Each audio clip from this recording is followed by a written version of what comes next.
Wala kang pagbabago, JR. Matatanda na tayo. Akala ko nagbago ka na.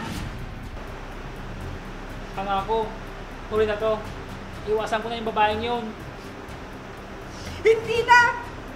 Magsama kayo! Wala na akong pakialam sa inyo! Sasama na ako sa mga anak mo sa Amerika. Bahala ka na sa buhay mo! Mag-isa mo dito! Mitch, alis na ako. Mag-ingat ka dito ha. Ikaw ang mag-iingat doon. Tumawag ka pag nandun ka na. Oo naman.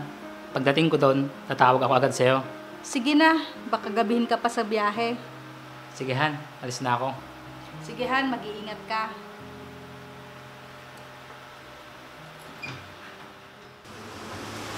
Sis? Sis? Si Ruby yun ah.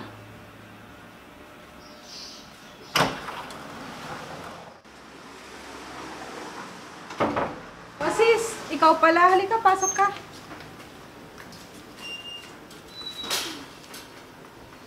Mabuti na padalaw ka.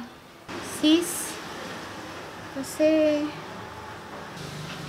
Halika, pasok muna tayo sa loob. Halika, maupo ka.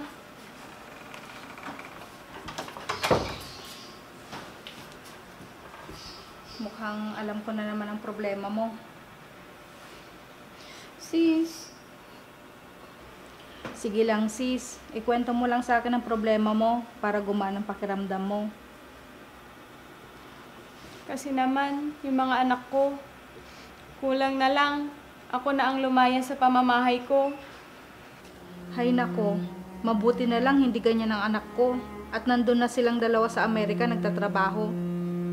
Mabuti ka pa, sis. Samantalang ako, hanggang ngayon, ako pa rin ang nagpapakain sa kanila, kahit may pamilya na sila. Nako sis, sinanay mo kasi sila. Kaya yan, nakadepende pa rin sila sa'yo hanggang ngayon. Kaya nga eh. Pwede bang dito muna ako? Oo naman, tamang-tama, mag-isa ko lang ngayon dito. Bakit? Nasaan yung asawa mo? Kakaalis lang kanina, pumunta ng probinsya para asikasuhin ang bukid namin. Mag-aanihan na kasi ngayon. Sigurado, marami kayong aanihin yan. Sana nga. Ilang araw siya doon?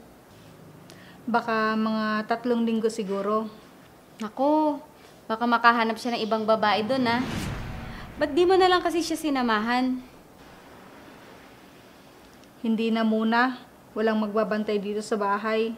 Saka na lang magbabakasyon kami doon. Oo, maganda sa probinsya. Sariwa ang hangin. Hindi kagaya dito. Oo naman. Siya nga pala, gusto mo bang mamasyal tayo bukas? Sige, para malibang naman ako. Puro kasi stress sa bahay. Basta sagot mo ha. Sige, walang problema sis. Lagi naman eh. Hayaan mo, pag kasing yaman mo na ako, ikaw naman ang lilibre ko. Sige, hihintayin ko yan ah. Oo naman sis. Sino kaya yun? May magandang babae rin pala sa lugar na to.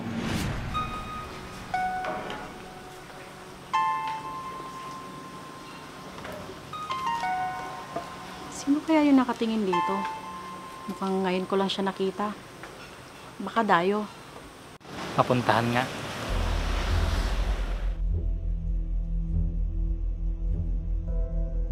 Kumusta ka, Bini-Bini? Hello, kuya. Mukhang bakasyonista ka. Medyo. Mabuti may magandang dalaga pala dito sa probinsya. Bakit mo naman nasabi yan? Wala lang. Dati kasi, pag napapadalaw ako dito, wala akong makita, ni isa. Aba, bakit saan ba ang lugar mo? Wala bang magaganda doon? Hoy, doon sa lugar namin, madami kayang magaganda. Mukhang antipati ko tong lalaking to. Ang yabang. Biro lang. Ako nga pala si JR. Ikaw, anong pangalan mo? Nagpapakyut pa. Hindi naman cute. Ako nga pala si Laila. Layla. Ang gandang pangalan. Dito ka ba nakatira? Oo. Nagbabakasyon lang din ako dito sa lola ko. Ah, ibig sabihin, apo ka na Aling Lisa? Oo. Mabuti, may magandang apo pala sa Aling Lisa, no? Sige, pasok na ako sa loob, Kuya JR. Baka hanapin ako ng lola ko. Loko yun ah. Tinawag pa akong Kuya JR. Pero ayos lang. Kung hindi lang siya maganda. Pero ang ganda talaga niya.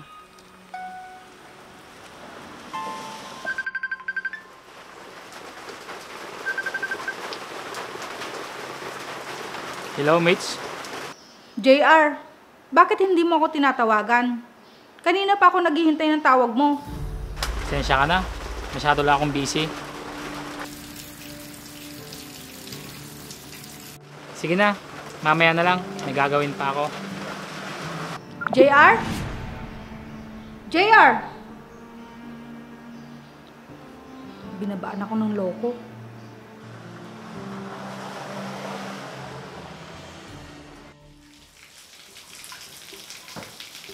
Magandang umaga, Laila. Magandang umaga din sa'yo, Kuya. Huwag mo na akong tawagin kuya. JR na lang. Sus, sige na nga. Pasok muna tayo sa loob. Sige.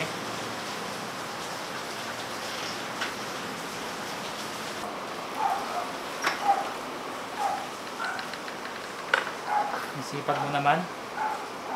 Dito lang ako nakakita ng dalagang bukod sa maganda, masipag pa. Sus, bolero. Totoo naman, di ba? Alam mo, dito ako natuto ng trabahong bahay. Kasi tinuruan ako ng lola ko. Ah, tagasan ka nga pala. Sa Manila nga pala kami nakatira. Nandun ang pamilya ko. Talaga?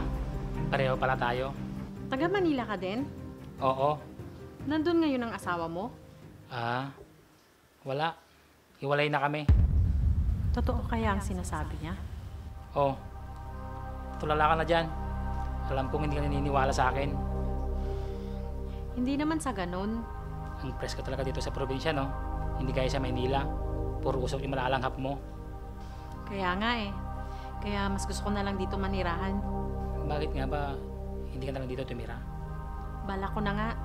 Para may makakasama ang lola ko. Tamang desisyon mo. Matanda ng lola mo. Kaya kailangan niya ng makakasama.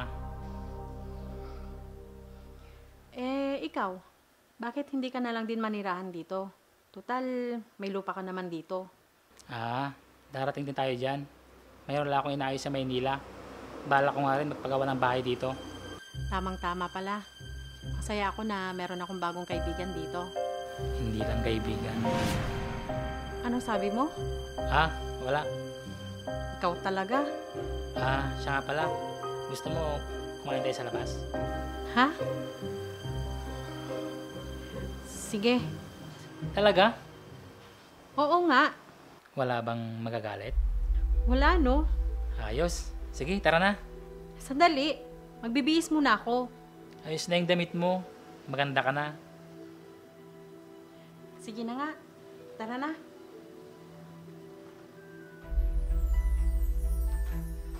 Kailan ulit tayo lalabas? Ikaw, kung kailan ka pwede. Kahit anong oras naman. Basta ikaw. Layla, sa tingin ko, mahal na kita. Ako rin yata, JR. Talaga? Mahal kita, Layla. Mahal din kita, JR. Sandali lang. Paano yan? Uwi ka na pala sa susunod na linggo sa Maynila. Oo, hayaan mo. Dadalasan ko ng pagdalaw dito. Baka bumalik na rin ako niyan sa Maynila. Akala ko ba, gusto mo na dito manirahan? May aayusin lang ako. At babalik din ako dito. Sige, sabihin mo lang sa akin. Para makabit din ako dito agad. Mamimiss kita. Ako rin.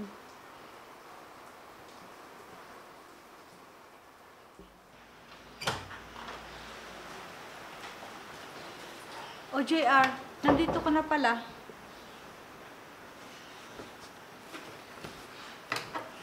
Kumain ka na ba? Oo, kumain na ako. Sige, Magpapahinga muna ako sa kwarto.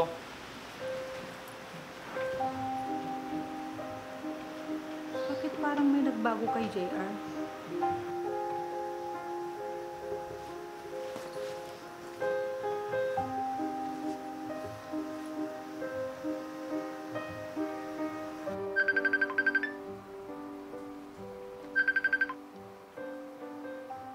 Hello, JR?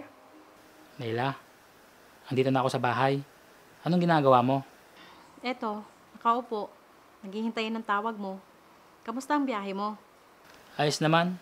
Matraffic lang, kaya napagod ako. Sige na, magpahinga ka na muna. Tatawagan na lang ulit kita mamaya. Ha? Ako nang tatawag sa'yo mamaya. Sige, magpapahinga muna ako.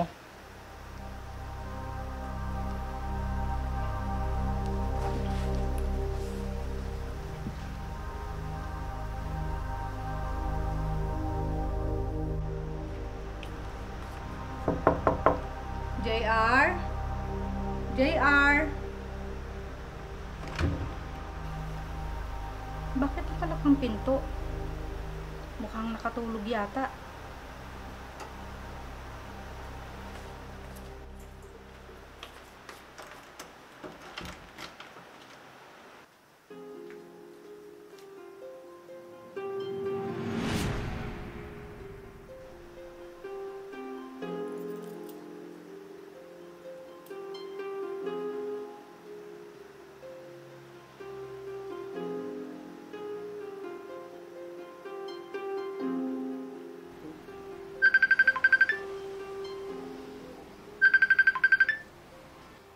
Hello, JR. Akala ko natulog ka. Siguro, na-miss mo pa agad, no? Sino ka? Ha? Ako ang kasintahan ni JR. Ikaw, sino ka? Bakit hawak mo ang cellphone ni JR? Mitch, sino yung kausap mo? Oh! Kasintahan mo raw!